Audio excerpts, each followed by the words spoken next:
지금 복음, 다른 복음이라는 주제를 가지고 10번째 진행합니다. 지난주에 서론에 말씀드린 게 뭐였죠? 기독교의 가장 큰 적이 뭐냐? 이사야 65장 2절. 하나님이 종일 손을 펴서 자기 생각을 쫓아 불선한 길을 가는 패역한 백성이라는 얘기를 했어요. 그럼 분명히 이 세상에는 지금 하나님이 부르고 있는 자들 중에서는 거의 다 지금 창세기 3장 이후로 자기 생각을 쫓아서 불선한 길 그리고 패역한 백성에 대해 살고 있는 사람들이죠. 자, 이런 사람들을 하나님이 부르시는데 지금 문제는 뭐냐면요. 이게 기독교 신앙생활 속에서 사람들이 지금 이렇게 살고 있다는 게 문제죠. 그러면 저는 오늘은 거꾸로 말하고 싶어요. 자기 생각 속에 이제 말씀을 집어넣는데 거기에 집중하면 된다. 그렇죠? 내 생각 대신 하나님 말씀이 들어가면 그거는 바뀌게 돼 있는 거죠. 하나님의 말씀은 살았고 운동력이 있다 그랬잖아요. 그래서 그 운동력의 그 말씀을 가지고 내가 아닌, 내 생각이 아닌 우리가 하나님 말씀으로 사는 그런 이제 인생으로 바꿔나가야 되죠. 그 속에 자기 생각 속에는 숨겨져 있는 게 두 가지 있다 그랬죠. 그게 뭐냐면 감정과 행위. 감정은 착각신앙에 빠지고요. 행위는 만족신앙에 빠집니다. 그거는 결코 자기 믿음이지 하나님의 믿음이 아니에요. 우리는 그 중요한 단어 중에 하나가 내 방법대로 신앙생활 하는 게 아니고 내 방법대로 믿는 것이 아니고 하나님의 방법대로 하나님의 말씀하신 대로 우리가 믿음을 가져야 됩니다. 자, 그래서 오늘 제목은요. 말씀 흐름이에요.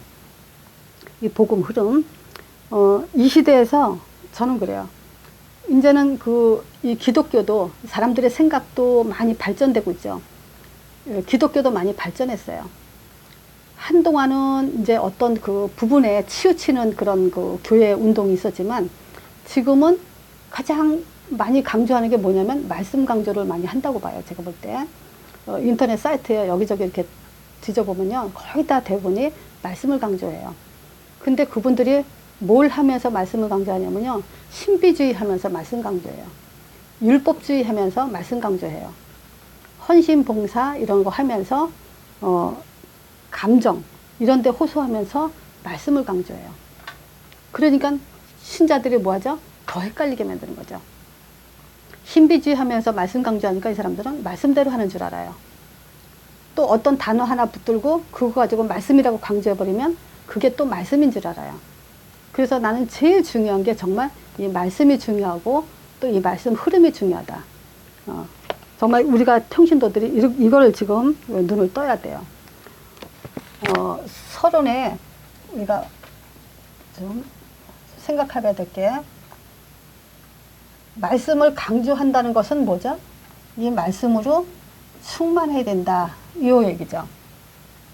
그러면 과연 성경을 많이 알고 성경을 많이 암송하면 말씀 충만일까요?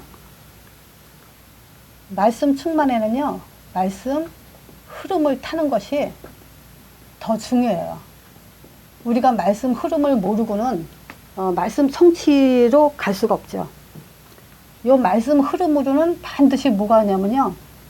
응답을 받게 돼 있어요. 근데 이 말씀 흐름에는 또 길이 있어요.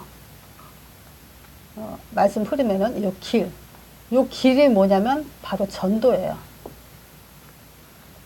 그래서 우리가 말씀이 뭐고 이 말씀 흐름이 뭐다라는 것을 알지 못하고 말씀을 강조하다 보면 다른 데로 가면서 모르고 있는 거죠.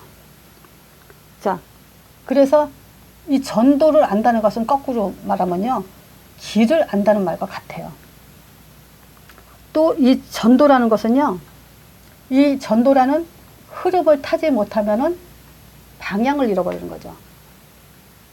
자, 방향 모르면 그냥 방향 잃어버렸다만 끝나는 게 아니라요. 신앙생활이 어려워져요.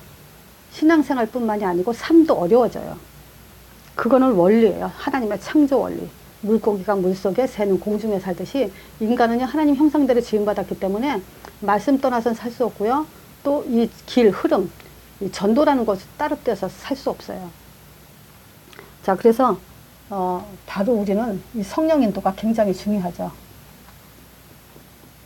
이 성령 인도 속에서 반드시 되어지는 거 뭘까요? 만남의 축복이에요. 하나님은 이 만남의 축복을 인도하고 계시고 준비하고 계시죠. 그리고 내가 살고 있는 곳, 지역, 교회 이런 것들을 지금 살리게 돼 있죠. 자, 그래서 지난주에 굉장히 저는 중요하다고 생각하는 그것이 창세기 3장 문제를 내가 쭉 설명을 했죠. 근데 오늘 좀 복습 좀 하는데, 왜냐면요, 이 창세기는 머리에서 떠나면 안 돼요. 창세기 3장, 특히 더 1장, 2장, 3장은요, 절대 우리 머릿속에서 떠나면 안 되는 게 창세기예요. 거기에 뿌리를 두고 있어야 됩니다. 자, 그래서 문제요. 이 문제를 모르고는 답을 정확하게 알 수 없어요. 솔직히. 문제가 뭐냐? 이 세상의 문제가 뭐냐? 인간의 문제가 뭐냐? 왜 전쟁이 일어나냐? 왜 이렇게 재앙이 많냐? 이 문제가 과연 어디서부터 시작됐냐? 이 뿌리를 못 찾는데 어떻게 답을 한다고 할 수 있겠습니까? 아무리 예수 얘기한다 하더라도. 문제를 알아야 진짜 답이 뭔지 알게 되는 거죠. 그리고 문제를 알아야 왜 이 답을 강조해야 되는지, 이 답을 왜 지속해야 되는지 그거를 지금 알게 되는 거죠. 그래서 창세기 3장 요 문제 지난주에 자세히 설명했습니다. 자, 이 근본 문제, 이 3장 문제, 그 근본 문제가 지금 인간에게 다 태어나면서부터 뿌리를 갖고 있기 때문에 근본 문제라고 하죠. 자, 그래서 세 가지. 하나님 떠난 문제. 하나님 떠났단 말은 무슨 말과 같다 그랬죠? 말씀 떠났다. 이거와 같다 그랬죠. 그리고 죄에 대해서 얘기했죠. 그리고 사단에 대해서 얘기했습니다. 이거는요, 어느 인간도 피할 수 없는 문제인데, 문제는 뭐냐면 신자들도 이 문제를 모르고 있는 게 문제예요. 저는 많이 물어봐요, 기독교인들한테. 그리고 특히 더 관심 있는 게 전도한다는 사람들한테. 무엇을 말해주냐? 뭐 때문에 믿냐? 뭐 때문에 신앙생활 하냐? 이 인간의 창세기 3장에 분명히 기록된 이 문제를 말하는 사람은 제가 거의 못 봤어요. 이것 때문에 사단의 음성을 듣고 살죠. 우리가 요 속에 있으니까 이제 사단의 음성 계속 듣잖아요. 사단이 뭐라 그러죠? 결코 죽지 않는다. 하나님 말씀을 뒤엎어버리면서 그 사람들 속에 이제 죽기를 두려워 사단한테 매어서 종노릇하게, 그렇게 11에서 2장 14절에 얘기하죠. 그 속에서 이제 계속 종노릇하게 살게 하면서 결국 이 창세기 3장에 보면요, 정신과 육을 끌고 가는 그런 내용이 들어가 있죠. 이때부터는 이제 이 정신적, 영적인 것을 굉장히 이제 두려움과 핑계와 이 육신적인 그 고통과 해산의 고통, 땀 흘려 하는 고통, 이런 것들 속에서 그냥 온통 그 하나님의 창조 원리 바깥에서 이제 고통받는 내용이 창세기 3장에 이거 잘 기록되어 있어요. 이거는요, 태어난 모든 인간은요, 창세기 3장을 다 봐야 돼요. 신자들은요, 이 얘기 안 해주면 안 돼요. 근데 신자가 모르고 있단 말이에요, 지금. 그래서 지난주에 창세기 3장은 완전하게 내 걸로 만들어야 됩니다.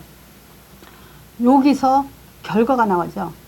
이 결과가 어떤 결과냐면 창세기 3장 23절에 에덴 동산에서 쫓겨났죠. 하나님이 에덴 동산에 그 사람을 내어 보내니까 그의 근본된 토지를 간다 그랬죠. 그래서 원래 인간의 그 근본, 이 근본대로 이제 살게 돼 있는데 그 근본이 결국은 자기 생각인 거예요. 이 자기 생각에 역사하는 것이 사단이에요. 인간은 인본주의를 살면 사단 역사죠. 신본주의를 살아야 되는데 결국 그 근본이 자기 생각이기 때문에 자기 생각으로 자기가 망하는 그런 이제 삶이 되죠. 요것을 전도서 10장 8절 9절에 설명을 잘 해놨다 그랬죠. 요 정도는 이제 성경 완전히 내 것으로 만들고 있어야 돼요. 10장 8절 9절에 함정을 파는 자는 거기에 빠지죠. 그거 한번 잘 생각해 보세요. 함정 파는 사람이 함정에 빠지는 거예요. 그리고 돌을 떠내는 자, 담을 허는 자는 뱀한테 물리게 돼 있고, 돌을 떠내는 자는 그로 인해서 상하고, 또 나무로 쪼개진 자는 그거로 인해서 위험을 당한다. 이 말은 뭐냐면 자기 생각으로 결국 자기가 다 실패한다. 성경에 분명히 그렇게 얘기해 놨어요. 이게 이제 창세기 3장 근본 문제로 오면서 우리에게 이제 닥쳐진 문제죠. 자, 두 번째. 창세기 4장이요. 드디어 예배 실패하면서 어떻게 되냐면요. 저주받은 인생이 돼요. 가인에게 이제 하나님의 저주를 하시죠. 자, 여기서 또 우리가 봐야 될 게 뭐냐면 하나님 말씀이 있었어요. 하나님 말씀은 창세기 3장 15절 여인의 후손이 뱀의 머리 상한다 라는 그 말씀을 주셨죠. 자, 그러니까 창세기 3장 15절 놓치면 안 돼요.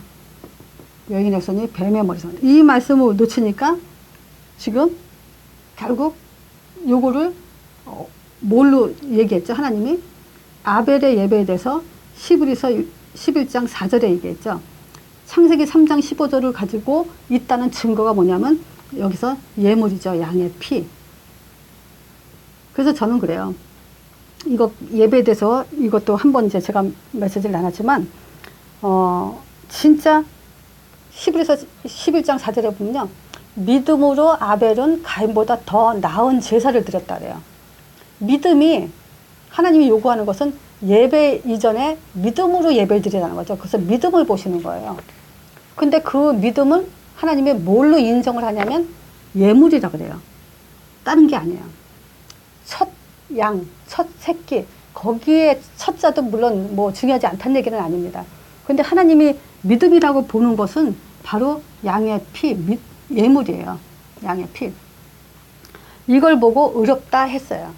그러니까 여기에 우리가 다른 것 강조하는 분들, 뭐 안식일날 예배드려라, 무슨 뭐 우리가 구원을 이루어 가야 된다 해서 행위를 강조하는 분들, 뭐 여러 가지 그 믿음의 초점을 다른 데 두신 분들, 이거 한 가지만 보더라도 우리는 정말 하나님이 받으시는 믿음이 뭔지 그걸 알 수 있어요. 요걸로 뿌리가 내리고 각인이 돼야 돼요. 하나님은 믿음을 보는데 그 믿음을 예물로 본다 했어요. 양의 피, 오실 메시아에 대해서 잊지 말라는 거죠. 자, 이것은 결국은 뭘 의미하냐면요. 죄 문제를 들고 나온 거예요. 양의 피, 이거 가지고 이 양의 머리에 나의 죄를 대신 하나님께 드립니다. 라는 의미에서 이제 이 예물을 의미하는 거예요. 그러니까 내 죄 문제, 하나님 만나는 길이 양의 피다라는 그 길에 대해서 알고 또 흑암도 여기서 꺾인다는 것을 알고 왔다는 얘기죠. 그래서 처음부터 그리스도 모르고는 하나님 예배 안 받으시죠. 자, 세 번째가 이 예배 실패하면서 이제 창세기 6장에 이제 가정 실패가 오는데 여기서는 이제 하나님의 심판을 보게 되죠. 그러니까 반드시 심판이 있어요. 우리가 신앙생활 이렇게 해도 되지 저렇게 해도 되지 그렇게 아니에요. 내 생각대로 신앙생활 하게 되면요 저주받게 되고 심판받게 돼요. 성경은 그걸 말하고 있어요. 자, 여기서도 지금 그 창세기 6장에 2절에 보면요 땅 위에 이제 사람의 딸들이 세상에 이제 많이 이제 관영하게 되죠. 많은 사람들이 이제 그 사람의 딸들이 땅 위에 번성하기 시작할 때 하나님의 아들들이 자기 그 모양 좋은 대로 세상에 그 불신자를 지금 선택을 하죠. 요것이 지금 뭐냐면 그 가정에서 자녀들에게 언약 전달이 안 됐다는 거죠. 흘러가지 않으니까 자녀들에게 이제 그런 저주가 임하는 시간표가 오죠. 요걸 가지고 4절에는요, 네피림 시대가 임했다 그래요. 사단의 시대가 도래됐어요. 자, 그뿐만이 아니라 5절에 보면 굉장히 타락하는데 사람의 죄악이 땅 위에 아주 관영하다. 꽉 찼다. 이제는 하나님이 도저히 안 되겠다. 심판을 할 만큼 지금 죄악이 이 땅에 임했죠. 자, 이것 가지고 심판 분명히 했어요. 여기서 노아 가정, 그 8명만 지금 구원받죠. 홍수 심판으로. 근데 그 후에도 창세기 11장 보면요. 노아의 후손들이 또 죄를 짓죠. 그게 이제 뭐냐면 바벨탑. 이 문제가 계속 흘러왔다는 얘기예요. 그 속에서. 창세기 3장, 4장, 6장이 계속 그 속에서 흘러와가지고 결국은 이제 세상에서 이제 바벨탑을 샀죠. 바벨탑을 이 4절에 쌓을 때 뭐라 그랬냐면요. 하늘에 닿게 하자. 이 말은 뭐냐면 하나님께 대적한다는 행위예요. 닿게 하자. 두 번째, 우리 이름을 내자. 이제 하나님의 이름 필요 없다 이거죠. 우리 이름을 내고. 세 번째, 흩어짐을 면하자. 우리는 땅끝까지 가야 되죠. 복음 가지고. 자, 그래서 이 성과 대라는 것은 결국은 뭐냐면요. 인간의 능력을 상징하는 그런 짓을 이제 이 땅에서 하게 됐죠, 인간이. 자, 보세요. 그러니까. 지금 예배 드리면서, 기도하면서, 헌신하면서 지금 그것은 누구에게 지금 예배가 가냐면 사단한테 갔어요. 그러니까 가인은 하나님 앞에서 곡식을 드렸지만 그건 우상숭배예요. 자, 창세기 6장에는요. 결국 뭐예요? 자기 생각대로 인생을 살다 보면 자기가 좋아하는 대로 선택하죠. 그래서 내가 좋아하는 것으로 결국 망한 그런 모델이고요. 또 사회에서는 뭐 하죠? 자기가 좋아하는 일을 하죠. 결국 뭘 해서 내가 먹고 살까도 시작해서 결국 자기가 좋아하는 것을 하다 보는데 결국 그걸 가지고 이제 망하는 시간표가 왔죠. 자, 요것이 지금 이 세상에 처음부터 하나님은 뭐 때문에 이 세상이 망할 거라는 걸 말씀을 해놨어요. 우리 자녀들이 어떻게 망할 거라는 것을 성경에 이렇게 기록을 해놨어요. 이 창세기 문제는요, 처음부터 있었고 마지막에도 있을 거예요. 그래서 개인이 망하는 방법, 예배 실패하는 방법, 가정이 실패하는 방법, 사회에서 실패하는 방법을 그대로 기록해놨기 때문에 이대로 인생은 흘러가고 하나님은 요것 때문에 지금 우리한테 답을 주셨어요. 그래서 왜 하나님이 나를 불렀냐? 창세기 11장, 12장에 아브람 부르잖아요. 왜 나를 불렀냐? 하나님은 무슨 답을 가지고 아브람 불러서 어떻게 하려고 그러냐? 그게 내가 답을 갖지 못하면 그대로 답을 갖지 못하면요. 우린 다른 복음을 쫓아가게 돼요. 자, 그래서 이 문제, 창세기 3장 문제와 4장, 6장, 11장 이 문제를 지난주에 이것까지 담은 시간이 너무 길 것 같아서 잘라놨기 때문에 완전히 내 거로 지금 담고 있어야 돼요.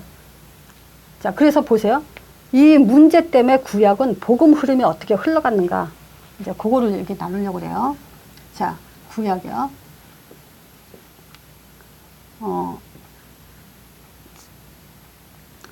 구약은 창세기 3장 15절과 가나안 땅이에요. 구약이 4,000년 흘러갔어도요. 거기에는 하나님이 그 복잡하게 말씀을 가지고 이렇게 찾아먹게 하질 않았어요. 하나님은 자, 창세기 3장 15절이란 완벽한 답을 주시고요. 여기에 모든 사람에게 메시아 사상이 들어가도록 내 생각이 아니고요. 그리스도 사상이 들어가도록 이 정신세계에 지배하시는 답을 줬어요. 그리고 그것을 놓치지 않도록 피 예배를 통해서 삶을 살도록 우리가 행위라는 것은요. 바로 이게 행위예요. 다른 게 행위가 아니라 꼭 행해야 될 길이 뭐냐? 이 피 예배 드려야 되는 거예요. 요거를 어떻게 볼 수 있냐면요. 아브라함을 통해서 볼 수 있어요. 자, 아브라함은요. 대표적 인물이에요. 아담 한 사람을 통해서 모든 인간이 멸망받은 대표적 원리죠. 또 예수님 한 사람 통해서 우리가 모든 사람이 구원받는 대표적 원리가 예수님이죠. 아브라함은 대표적 원리, 우리를 신자들을 왜 불렀냐? 그 신자의 모델이 어때야 되냐라는 것을 볼 수 있는 대표적 원리가 바로 아브라함이야. 자, 그래서 우리가 아브라함 불렀을 때를 한번 볼 수 있죠. 봐야 되죠. 창세기 12장 1절에서 3절이요. 아브라함 불렀을 때 하나님이 뭐라 그래요? 너는 본토 친척 아비 집을 떠나서 내가 네게 지시할 땅으로 가라고 그랬죠. 그러면 내가 아브라함을 설명할 때 두 가지를 얘기해요. 아브라함 하면 딱 생각나야 되는 거 두 가지가 있다. 첫 번째는 언약의 조상, 두 번째는 버리는 훈련을 한 인물. 언약을 잡으려면요, 버리는 훈련이 돼야 돼요. 그래서 아브라함한테 다 버리게 한 거예요, 사실은. 창세기 22장 보면 사랑하는 독자 이삭까지도 버리게 하죠, 하나님이. 그래서 우리가 정말 이 메시아 사상을 집어넣으려면요, 빨리 내 생각에 담겨져 있는 것을 다 버려야 돼요. 자, 그러면서 뭐라 하냐면요, 내가 너로 큰 민족을 이루고 내게 복을 주어 내 이름을 창대케 하는데 어떻게 하냐면요, 복의 근원이 되게 하겠다 그랬어요. 그래서 버리는 것만큼 버려야만 복의 근원이 되는 그런 응답을 받죠. 근데 여기서요, 복의 근원 그러면 사람들이 이렇게 생각할 수가 있어요. 아, 복을 받는구나. 그러면 내가 아브라함은 하나님의 복을 많이 받았구나. 그런 개념이 아니에요. 근원이란 개념은. 어떤 개념이냐면요, 내가 복의 근원을 표현 잘한 것이 샘의 근원이라고 얘기했죠. 샘의 근원은 홍수가 나도 오염이 되지 않고 가뭄이 와도 마르지 않는다 그랬죠. 그 말은 뭐냐면 샘은 계속 흘러나온다는 얘기죠.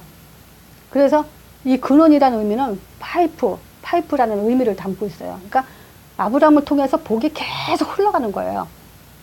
이 말은 바로 부르심 받은 자, 이 복음을 가지고 부름받은 우리는요, 이 복의 근원이 우리를 통해서 대표적 원리니까요, 아브라함한테 준 그 복을 그대로 우리가 지금 받은 사람이기 때문에 그 복을 계속 우리를 통해서 흘러가게 지금 해야 된다는 얘기죠. 근데 보세요. 복을 흘러간다는 개념이 뭐예요? 복을 흘려보낸다는 개념이 통로. 나를 통해서 이 땅에 복이, 이 축복이 임하도록 한다. 이 얘기잖아요. 우리가 전도자를 통해서. 그래서 뭐냐면 전도라는 걸 빼놓고는요, 이 축복의 통로, 근원이라는 걸 말할 수가 없어요. 복은 흘러가야 되잖아요. 그래서 전도는 이 복을 흘려보내는 방법 중에 방법이에요. 그래서 전도자, 말하자면 아브라함은 전도자로 불렀고 그 아브라함을 통해서 이 땅에 그리스도의 복이 이 땅에 선포되도록 그렇게 지금 부르셨다는 얘기죠. 그래서 바로 우리가 이런 아브라함의 축복을 받아야 되는 복의 근원이라는 얘기예요. 자, 그러면서 요걸 조금 더 설명하면요, 창세기 13장 14절에서 15절에 무슨 내용을 볼 수 있냐면요, 지금 그 롯이 아브라함 떠난 후에 그래요. 13절부터. 근데 13장 14절에 롯이 아브라함 떠난 후에 그때 하나님이 비로소 네가 이제 눈을 들어서 너 있는 곳에서부터 동서남북을 바라보라 그래요. 그러면서 하는 말이 뭐냐면요, 보이는 땅을 내가 너와 내 자손에게 주리라 그래요. 이때 여기서 자손이라고 얘기한 것에 대해서 설명하려고 그래요.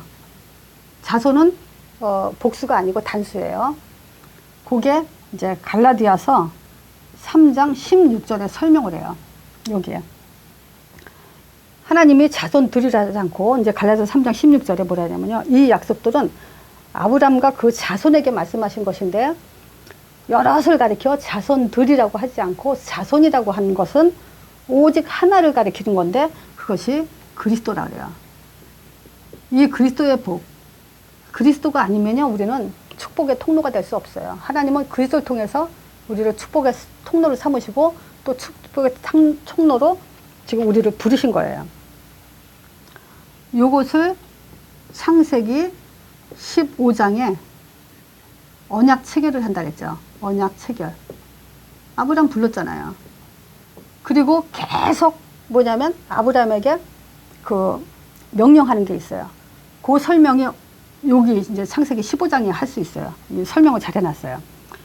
창세기 15장에는요, 이제 구체적으로 이제 자손을 주는 것과 이제 땅을 기업으로 준다는 얘기를 하죠.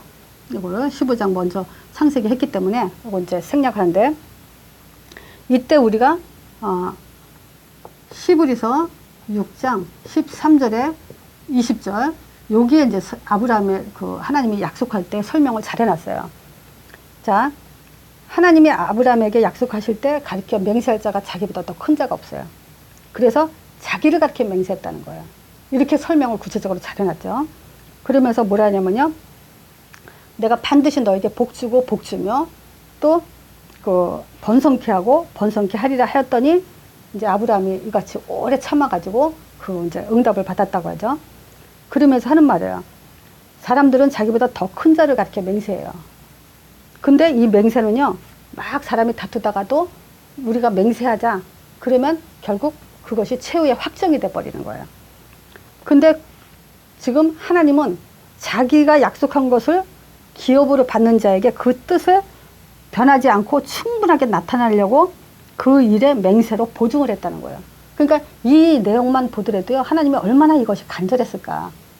근데 여기서 말하고자 하는 것은 뭐냐면 두 가지 변치 못할 사실 그래요. 자, 여기서 우리가 아브라함을 모델로 삼아야 되는 이유가 여기에 있어요. 아브라함한테 복잡한 신앙생활을 말하지 않고요. 그리스도와 땅, 요 두 가지를 약속했어요. 그거 가지고 변치 못할 사실이죠. 이 두 가지를 얘기한 거예요. 신앙생활은 요 두 가지만 하면 잘하는 거예요. 딴 거 하면 안 돼요. 자, 이 두 가지 변치 못할 사실을 구약 전체 흐름이에요. 구약 전체 흐름이 바로 요 아브라함의 약속하신 두 가지 자손과 땅, 그리스도와 땅, 요 두 가지예요. 그걸 어디서 볼 수 있냐면요. 노예 시대가 있었죠. 이 노예 시대에 그 이스라엘 백성을 애굽에서 끄집어낼 때 뭐라 하냐면 가나안 땅에 가라 그랬어요. 그러니까 지금 가나안 땅으로 가라 할 때 지금 그 이스라엘 백성들이 모세가 아브라함 이스라엘 백성들한테 가서 뭐라 했죠?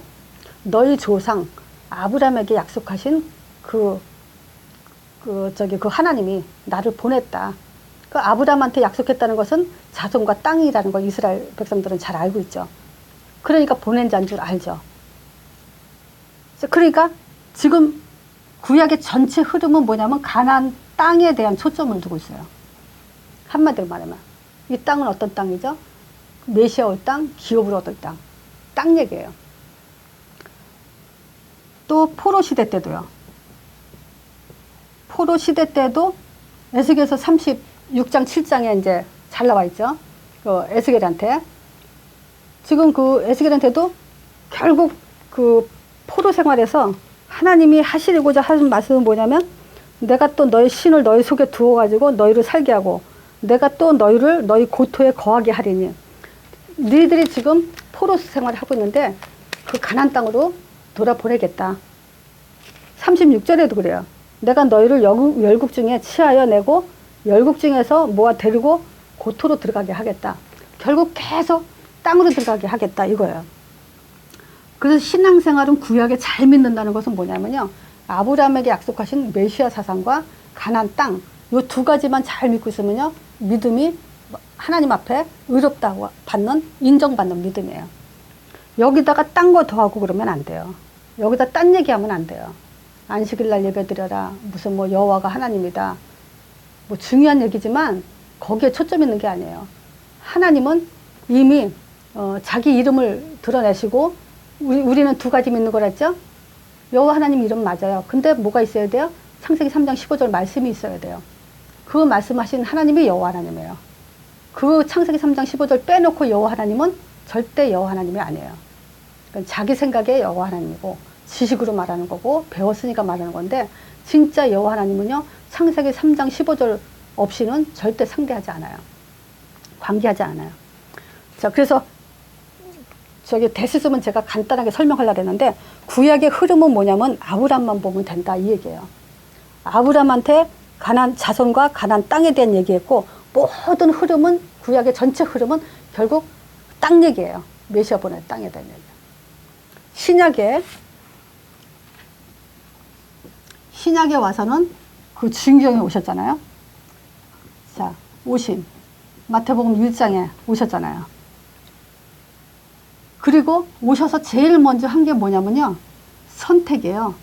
제자들을 먼저 부르고서 하신 일이 뭐냐면 자기가 하나님의 아들인 것을 증거하고 그리고 따라오게 해서 십자가에 죽으시고 부활한 사실을 요거를 보게 하신 거예요. 오신 목적이에요, 이게. 그래서 제자들은요, 계속 예수님을 따라다니면서 별 역사, 기적 다 봤지만 거기에 초점 가지 않는 것이 제자예요. 그래서 요 선택을 요한복음 1장에 보면 어떤 기적과 표적이 뭐 많잖아요. 나사로도 죽었다 살아났지. 38년 된 환자도 살아났지. 뭐 그 가늠한 여자도 이제 돌에 맞아 죽을 뻔한 거 예수님이 살려줬죠. 요한복음 9장에 눈먼 소경이 눈 떴죠. 그 사람들이 제자 되지 않았다 그랬잖아요. 제자는 선택하고 불렀어요. 근데 제자들이란 그 증거가 뭐냐면 바로 요 세 가지. 즉 선지자, 제사장, 왕의 비밀을 가지고 눈 뜬 자. 요게 제자예요. 그래서 요한복음 1장에 보면 제자들이 어떤 신앙을 고백했는지 요한복음을 제가 설명을 했죠. 그리고 중요한 것이 뭐냐면 이제 부활이에요. 부활 사역 또는 부활 메시지. 자, 보세요. 신약에서도 지금 잘 믿는다는 것은 예수님이 그리스도시고 부활 메시지한 거 마지막에 예수님이 죽었다가 다시 살아나셔서 중요한 말을 하셨잖아요. 거 아니에요. 쓸데없는 말하고 하늘로 올라가신 거 아니잖아요. 그러면 제일 중요한 말이 뭐냐면 마태복음 그 28장 18절에서 20절. 하늘과 땅의 모든 권세를 내게 주셨으니 너희는 가서 모든 족속으로 제자를 삼아라. 그리고 아버지와 아들과 성령의 이름으로 세례 주고 그동안에 가르치고 있어 분부한 모든 것을 그 사람들에게 가르쳐 지키게 하라. 요거 하라고 지금 메시지 부활하셔서 말씀을 주신 거예요. 마가복음 16장 15절에서 20절이요. 너희는 만민에게 가라 그러죠. 그 믿고 세례를 받는 사람은 구원 얻고 믿지 않는 사람은 정죄를 받는다 그랬어요. 그래서 둘 중에 하나죠. 믿는 자와 믿지 않는 자. 그리고 믿는 자에게 이런 표적이 따르리니 이러면서 저희가 내 이름으로 새 방언을 귀신을 쫓아내며 새 방언을 말하며 이제 할 말이 뭐죠? 새 방언이라고 해서 방언 얘기하는 것보다도 영적인 방언은 뭐예요? 예수가 그리스도라는 거예요. 이게 이 땅의 새로운 하늘의 메시지예요. 땅의 메시지는 병났다, 뭐 응답받았다, 문제 해결됐다. 이건 땅의 메시지고 하늘의 메시지는요. 예수가 하나님의 아들 그리스도시다. 요것을 말하는 것이 이제 새로운 말이죠. 그래서 여기에는 뭐냐? 만민에게 가라. 또 그 누가복음 24장 27절 또는 44절에서 49절. 여기는 뭐냐면 기존 신자 엠마로 가죠. 이 엠마로 가는 이 신자들을 예수님이 부활해서 실제 나타나면서 이제 하시면서 이제 다시 살아난 것을 이제 증명하시죠. 그럼 보세요. 지금 이 부활 메시지에서도 지금 마지막에 한 말은 뭐냐면요. 보세요. 27절에 그래요. 누가복음 27절에 24장 27절에 이에 모세와 및 모든 선지자의 글로 시작해서 그 글에 쓴 바 무슨 내용이냐면 지금 자기에 관해서 지금 설명했다. 그럼 이제 모세가 뭐 했다 그래요? 모세는 모세오경 기록했잖아요. 근데 이 모세오경 갖고 자기에 대해서 썼다고 얘기를 해요. 44, 49절에는요. 시편에도 선지자의 모든 글도 율법 갖고도 시편에서 가르쳐서 모든 것이 뭐냐면 내게 대해서 한 말인데 이것이 이루어져야 된다고 이렇게 한 것이다. 그러면서 마음을 열어서 성경을 깨닫게 하는데 어떻게 깨닫게 하냐면요. 그리스도가 고난을 받고 제3일에 죽은 자 가운데서 다시 살아날 것과 또 그 이름으로 죄사함을 얻게 하는 회개가 예루살렘에서부터 시작해서 모든 족속에게 전파될 것을 기록되었으니 그랬어요. 그러니까 신약에도 결국은 이거 외에는 믿음이라고 말할 수 있는 게 없어요, 사실은. 여기서 행위를 더하고 치유를 더하고 딴 걸 더하는 건 오히려 종교를 또 이제 또 다른 복음을 지금 만드는 격이 되는 거죠. 신약에도 지금 예수님이 오셨다. 그리고 이 그리스도 일을 하시고 마지막에 지금 뭐 하라 했냐? 전도해라 이 얘기예요. 이거 안 하면 지금 이 세상은 이제 창세기 이 문제 속에서 이제 헤어나지 못하고 있죠. 자, 그리고 자, 요한복음 21장 15절에서 18절에 예수님이 이제 베드로에게 찾아와서 어린 양을 먹이라 그러죠. 자, 근데 문제는요. 여기서 예수님이 그래요. 예루살렘 떠나지 말고 누가복음 49절에 보면요. 내가 약속한 걸 기다리라 그래요. 그래서 지금 사도행전 1장 8절이요. 이 하나님 나라에 대해서 얘기하면서 이걸 받을 때까지 기다리라 그러죠. 자, 그래서 지금 말세예요. 요게 이제 말씀의 흐름이에요. 구약에는 지금 아브라함의 신앙을 따라가야 되고요. 또 신약에는 예수님이 부활 메시지를 잡아야 돼요. 그리고 말세에는 지금 뭘 잡아야 되냐? 사도행전 1장 8절이에요. 여기에는 뭐냐면 성령을 보내줄 거고 권능으로 임할 거고 땅 끝까지 가라. 그래서 성령의 역사는 우리에게 땅 끝까지 가도록 능력으로 역사하신다는 것이 이게 지금 아브라함을 보고 이어가는 자의 응답이에요. 제자들도 마찬가지지만 제자들이 결국 사도들이 되죠. 사도행전 한번 보세요. 지금 제가 안타까운 것은 뭘 말씀드리고 싶으냐면요. 이 성령에 대해서 지금 사도행전대로 성령을 보는 것이 아니라 이 성령을 가지고 각자 해석하고 다른 사람 이름을 집어넣고 그러면서 성령에 대해서 자꾸 이제 딴소리 하는 사람들이 너무 많아요. 이게 많아도 보통 많은 게 아니에요. 굉장히 많아요. 그래서 내가 강조하고자 하는 것은 뭐냐면 사도행전에 성령의 사역이 드러나 있는데 그걸 보면서 가야 맞는 거지. 지금 성령에 대해서 사도행전은 하나도 거기다 뭐 설명도 안 해주고 엉뚱한 소리 가지고 사람들을 미혹해가지고 지금 엉뚱한 소리 한단 말이죠. 그래서 여기서 지금 사도들이 지금 어떻게 살았냐. 말씀 흐르면 반드시 응답이 온다 그랬죠. 사도행전 5장 42절이요. 5장 42절에 저희가 날마다 성전에 있든지 집에 있든지 예수는 그리스도라 가르치가 전도하게 쉬지 않았다 그랬어요. 이게 사도들의 메시지예요. 지금 사도들은 예수가 그리스도다. 이것을 말하기를 전도하기를 쉬지 않았다. 이게 사도행전이에요. 성령의 역사는 이럴 때 일어나는 거예요. 이런 사람에게 일어나요. 사도행전 19장 2절에 보면요. 너희가 믿을 때 성령 받았냐? 그래서 마가다라방에 임한 이 성령을 가지고 지금 계속 땅끝까지 또 받도록 임하도록 얘기하는 거예요. 그래서 성령은 아무 때나 아무리 능력 있고 뭐랄까 기도를 많이 하고 어떤 병 고침을 받고 방언을 터지고 그걸 성령의 역사라고 근거를 보면 절대 그건 잘못 보는 겁니다. 성령은 그냥 단순하게 언제 역사하냐? 예수 이름으로 역사한다. 그러면 그 성령은 역사하는 게 목적이 뭐냐? 우리에게 구원을 완성시키고 내 땅까지 증인되도록 인도하고 응답하신다. 이게 끝이에요. 여기다 딴 걸 더하면 안 돼요. 자, 그래서 우리가 또 착각하는 게 뭐냐면요. 성령의 역사를 통해서 하나님은요, 자기 일을 성취시켜 나가는 게 아니에요. 이미 스케줄을 가지고 성령의 역사를 하는 거예요. 이 말은 굉장히 큰 차이가 있어요. 하나님은 성령의 역사로 자기 일을 성취시켜 나가. 그렇게 알고 있죠. 근데 하나님은 스케줄이 있어요. 스케줄을 딱 가지고 성령의 역사로 그것을 성취시켜 나가는 거예요. 그 스케줄을 성령의 역사요. 요것대로 가야 되기 때문에 반드시 우리가 명심해야 돼요. 흐름이에요. 자, 사도행전 2장 9절에서 11절이요. 마가다라방에 오순절날 바람같이 불같이 분명히 성령 역사 일어났죠. 그 성령의 역사는 지금 이 전도라는 15나라 문을 준비해놓고 역사를 한 거예요. 그래서 사도행전 1장 8절이잖아요. 이 성령의 역사는 땅까지 증인되리라고 했기 때문에 그 성령의 역사는 목적과 방향 없이는 절대 일어나지 않아요.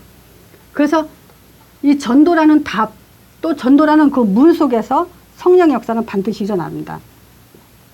그리고 2장 14절, 21절에 보면 여기서 베드로 설교가 나오죠.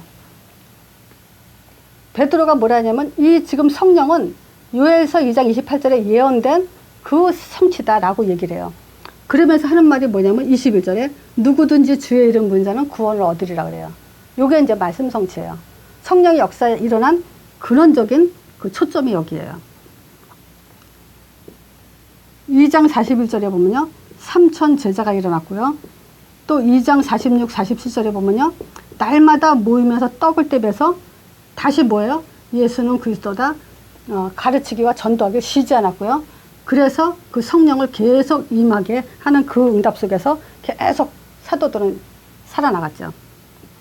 그 증거가 사도행전 28장 23절에 베드로요. 아니, 바울이요. 바울이 이제 그 로마로 가가지고 이제 그 셋집에서 감옥살이라죠. 이때 바울이 뭐냐면 일자를 정하고 사람들이 많이 이제 바울을 찾아오죠. 그 우거하는 집에 많이 오니까 바울이 아침부터 저녁까지 강론을 하는데 하나님 나라를 증거했다 그래요. 그리고 모세의 율법과 선지자의 말을 갖고 누구의 말로? 예수의 일로 권했다. 그래서 사도들이 자기가 죽는 날까지 뭐 했냐면 예수 얘기만 했어요. 딴 얘기 안 했어요. 그러니까 딴 얘기하지 말고 예수만 얘기하면 돼요. 사도들이 사도행전에 나타난 성령의 역사가 그렇게 사도들을 인도했고 그 응답을 받도록 그렇게 했다는 기록이 사도행전에 나와 있어요. 자, 그래서 말씀의 흐름 다시 한번 정리하면요. 천국 복음이 모든 민족에 증거되기 위해서 온 세상에 전파될 거예요. 그때 끝이 와요. 그러니까 복음 전하는 거예요. 복음을 얘기하는 거예요. 왜 복음이냐면요. 이 창세기 3장, 4장, 6장, 11장 문제는요. 지금 신자들이 이 답을 갖지 못한 신자들이 자손들이 무너지는 그 현장이 이런 속에 있어요. 그래서 우리가 반드시 아브라함을 모델 삼아서 아브라함이 가진 답을 가지고 우리가 이 세상을 살아나가야 되죠. 근데 이 아브라함의 답은요. 두 가지라 했잖아요. 그리스도와 땅, 세계복음화예요. 이게 전체 구약의 흐름을 끌고 가고 있고요. 신약에 와서는 그분이 오셔서 자기가 그리스도라는 증거를 하셨고 또 이제 뭐냐 그 사실을 땅까지 증거하라 그랬어요. 그래서 사도들이 지금 마가다락방에서부터 시작해가지고 뭐냐면요. 날마다 예수가 그리스도라 가르치기와 전도하기 쉬지 않으면서 너희가 믿을 때 성령 받았냐.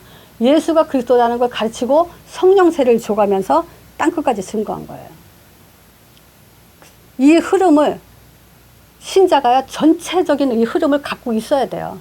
그래야 뭐냐면 누가 이상한 소리를 해도 그것이 아니라는 것을 빨리 분별할 수가 있어요.